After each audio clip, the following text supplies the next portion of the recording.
अस्सलाम वालेकुम जी। मैं हूं लतीफ़ रहमानी और आप देख रहे हैं मेरा यूट्यूब चैनल जी। इस वीडियो में हम देखेंगे जो हमारे पास फोर्थ चैप्टर है sensory processes introduction to psychology का। इसमें हमने पहले फोर पार्ट्स देख लिए। आज हम फिफ्थ पार्ट देखेंगे, पांचवा पार्ट देखेंगे। अगर आपने पहले इस चैप्टर के ये फोर पार्ट नहीं देखे तो जाके देख सकते हैं, प्लेलिस्ट बनी हुई है चैप्टर 4 सेंसरी प्रोसेसेस के नाम से। तो आज का जो हमारा टॉपिक है वो है सुपर थ्रेशोल्ड। इसको सुप्रा थ्रेशोल्ड भी बोलते हैं और सुपर थ्रेशोल्ड भी कई जगह पे बोला गया है। तो जिस तरह से मर्जी इसको समझ लें, मैं इसको सुप्रा थ्रेशोल्ड बोलूँगा। अच्छा, नॉलेज ऑफ, अच्छा सबसे पहले हमें पता होना चाहिए सुपर थ्रेशोल्ड होता क्या है। एक तो आपने थ्रेशोल्ड सुना है ना, या समझा या देखा है कि वो स्टिमुलस की वो मिकदार जो हमें कोई रिस्पॉन्स जहाँ पर हम कोई रिस्पॉन्स कर रहे होते हैं या हम फील कर रहे होते हैं चीज़ों को। अब सुपर थ्रेशोल्ड क्या है, मुझे दो डेफिनेशंस मिली हैं। एक तो यह threshold describes the point eight which a greater amount or level of stimulus leads to a pronounced response। वो कहते हैं कि सुपर थ्रेशोल्ड वो पॉइंट होता है जहां पर हमें पहले जो मिकदार है उससे ज़्यादा मिकदार मिलती है, या इतनी मिकदार मिलती है कि हम एक वाज़े रिस्पॉन्स कर रहे होते हैं। ठीक है, सुपर थ्रेशोल्ड की वो मिकदार, वो पॉइंट किसी भी स्टिमुलस का जहां पर हम बेहतर वे में या वाज़े रिस्पॉन्स कर रहे होते हैं। ठीक है, या आप कह सकते हैं कि पहले से बेहतर रिस्पॉन्ड कर रहे होते हैं। दूसरी डेफिनेशन है threshold that is stronger than the needed to generate a response.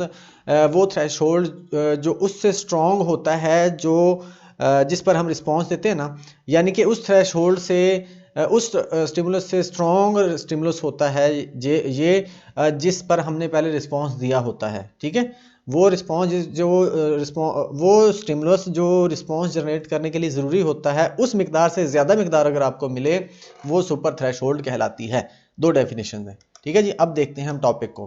Topic में देखेंगे कि किसके अकॉर्डिंग वो बात कर रहा है। Knowledge of sensory threshold in vision and other sensory modalities is important in understanding the fundamental of how sense organs designed. वो कहता है कि हमें sensory thresholds, vision and other sensory modalities हमें पता होनी चाहिए, या ये बहुत इंपॉर्टेंट होती है ये अंडरस्टैंडिंग के लिए, इस अंडरस्टैंडिंग के लिए कि किस तरह से हमारे जो सेंस ऑर्गन डिजाइन हुए होते हैं। ठीक है, for example the knowledge that a molecule of light sensitive pigment in the I respond, के जो इस चीज़ का नॉलेज कि हमारा जो मॉलिक्यूल है that a molecule of light sensitive pigment in eye respond to a single photon, कि जो लाइट सेंसिटिव मॉलिक्यूल है ना हमारी आई के अंदर, वो रिस्पॉन्सिबल होता है सिंगल फोटोन ऑफ लाइट को रिस्पॉन्स करने के लिए। ठीक है, is an important clue in understanding how the light sensitive pigment work. ये हमें ये समझा सकती है कि जो लाइट सेंसिटिव पिगमेंट्स हैं वो किस तरह से वर्क कर सकते हैं। इस तरह इसी लिए वो कह रहा है, इस तरह कह रहा है कि आपके पास नॉलेज होना चाहिए अगर आप उनको समझना चाहते हैं सेंस ऑर्गन्स को। However, quite obviously, most of our everyday visual behaviors take place in the context of above threshold और सुपर थ्रेशोल्ड कंडीशंस। अब ये यहाँ पर भी डेफिनेशन आप समझ सकते हैं। वो कहता है इसी तरह से हमारी जो डेली लाइफ के होते हैं ना काम, हमारे जो डेली लाइफ के काम होते हैं वो अबव थ्रेशोल्ड हो रहे होते हैं या सुपर थ्रेशोल्ड के कंडीशंस में हो रहे होते हैं।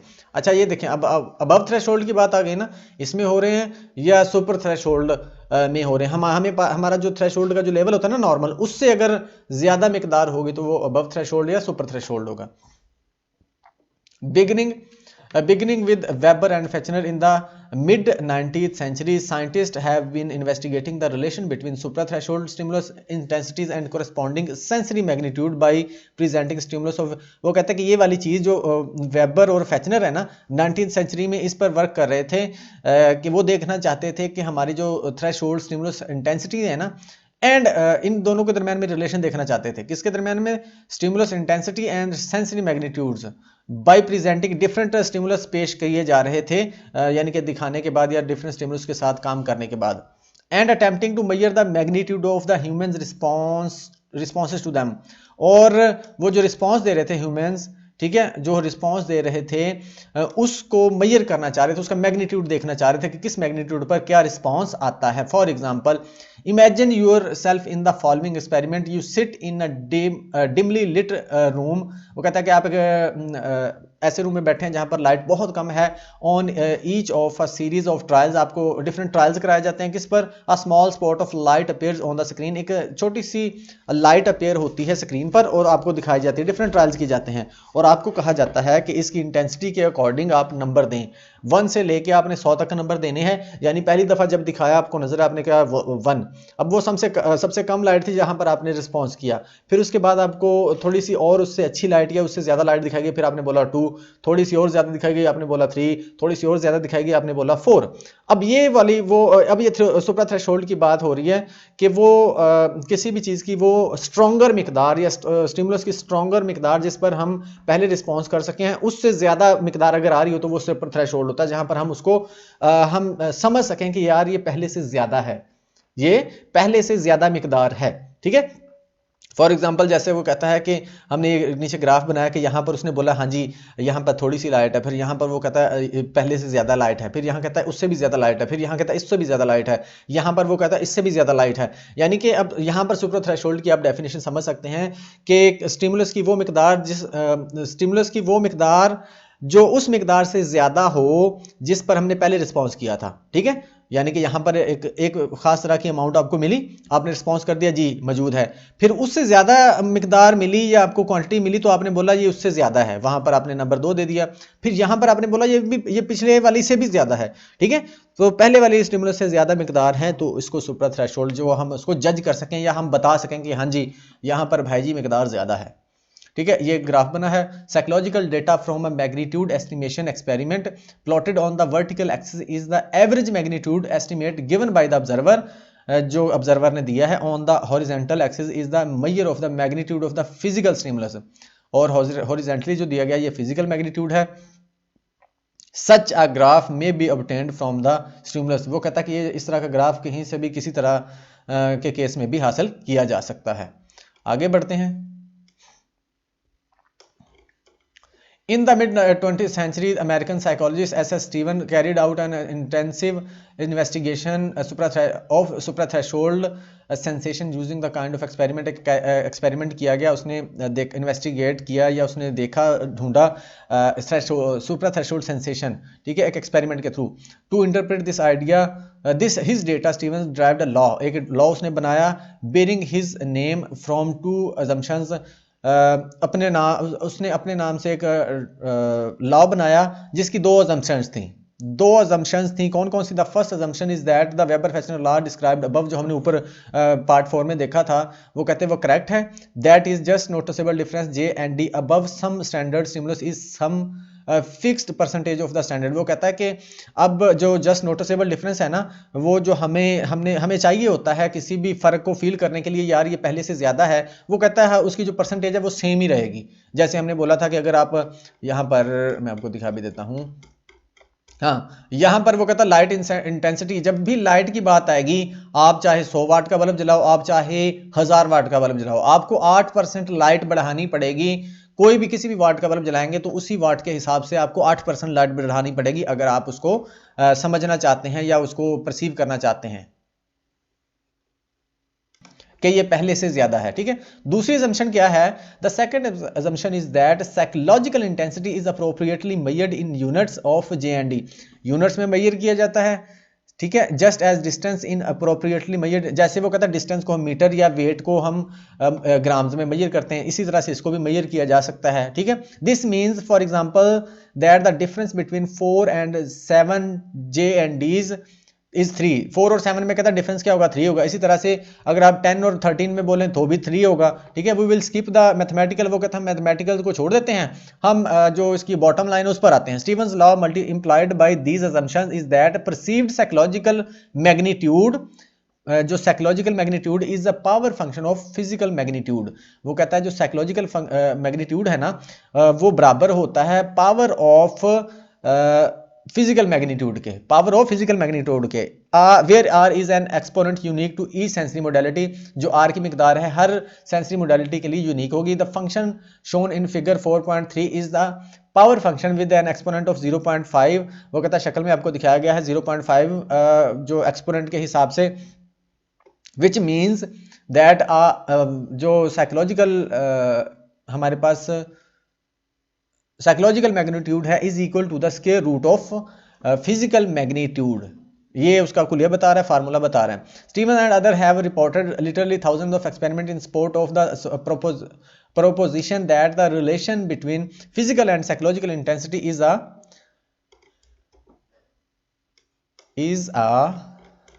Power of function. वो कहता है इसका जो साइकोलॉजिकल फिजिकल रिलेशनशिप है ये पावर फंक्शन है, ठीक है। It is of some interest to measure the value of the exponent for various sensory dimensions. वो कहता है ये एक्सपोनेंट की वैल्यू के हिसाब से ही हम डिफरेंट डायमेंशंस को देख रहे होते हैं। The mathematically astute among you have probably notice that a power function is quite different depending on where R the exponent is less than the. वो कहता है जो हमारे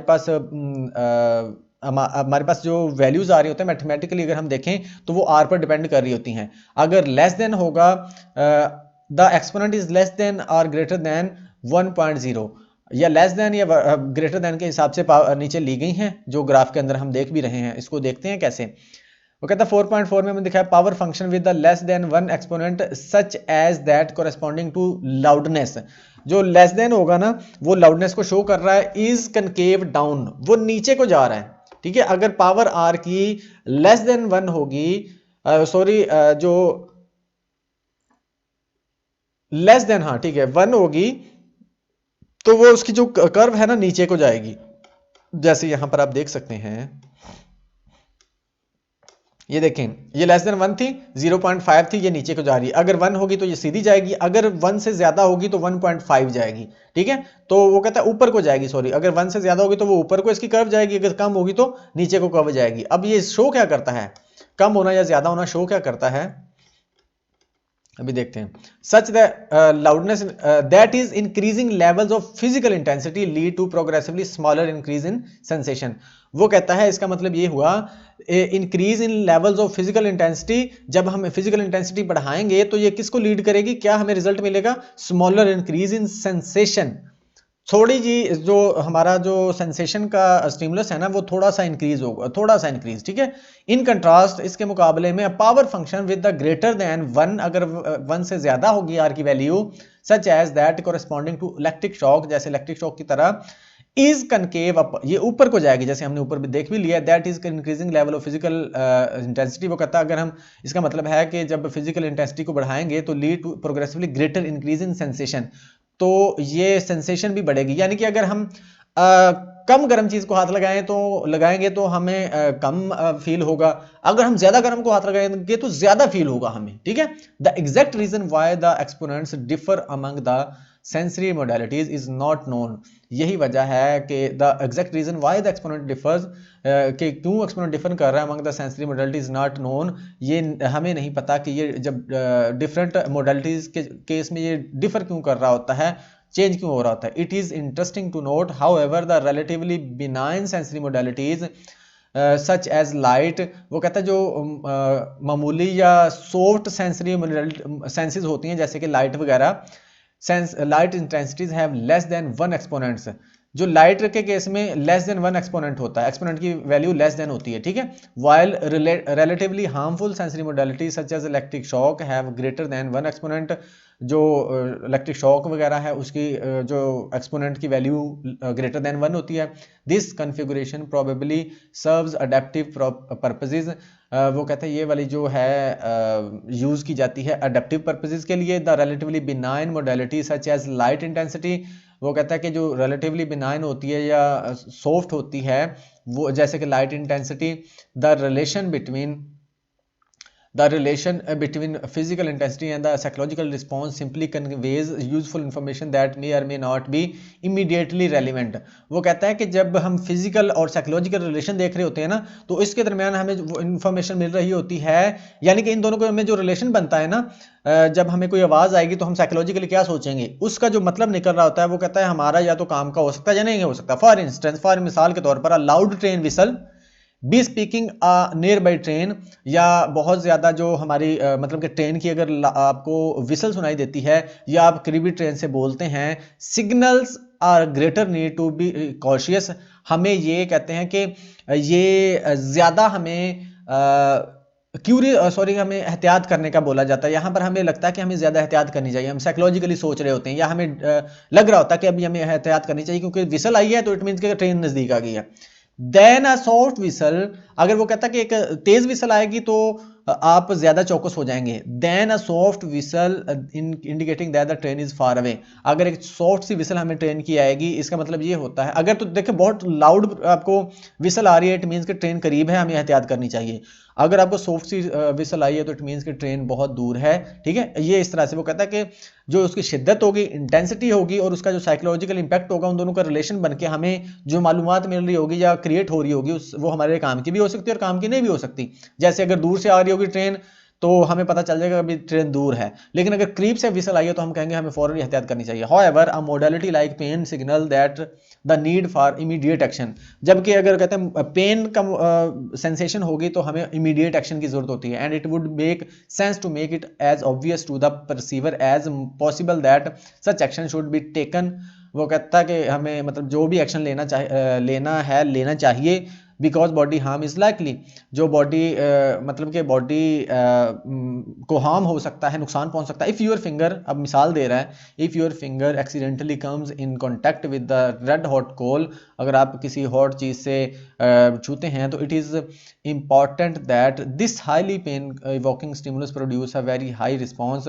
अब ये क्या, जब हमें बहुत ज़्यादा किसी गर्म चीज़ से हाथ लगता है तो हम फ़ौरन उसका कोई रिस्पॉन्स करते हैं या उसका सद्देबाब करते हैं या उस पेन को दूर करने के लिए कुछ ना कुछ कर रहे होते हैं। अदरवाइज लॉस ऑफ लाइफ और लिम कुड रिजल्ट, या फिर उसके अगर नहीं करेंगे तो हमारी ज़िंदगी जा सकती है या हमारी बॉडी का कोई पार्ट ज़ाया हो सकता है। ठीक है जी। तो वो कहता है कि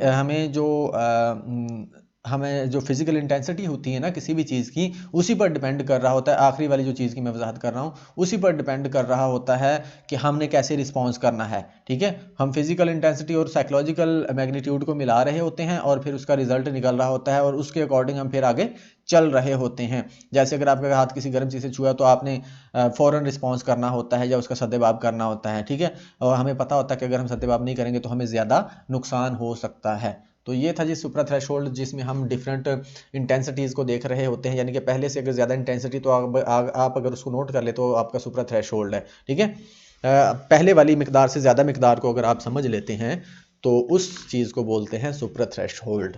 आई होप कि आपको समझ आई होगी। समझ आई है तो चैनल को ज़रूर सब्सक्राइब कीजिएगा। मिलते हैं जी नेक्स्ट पार्ट में, तब तक के लिए अल्लाह हाफिज़।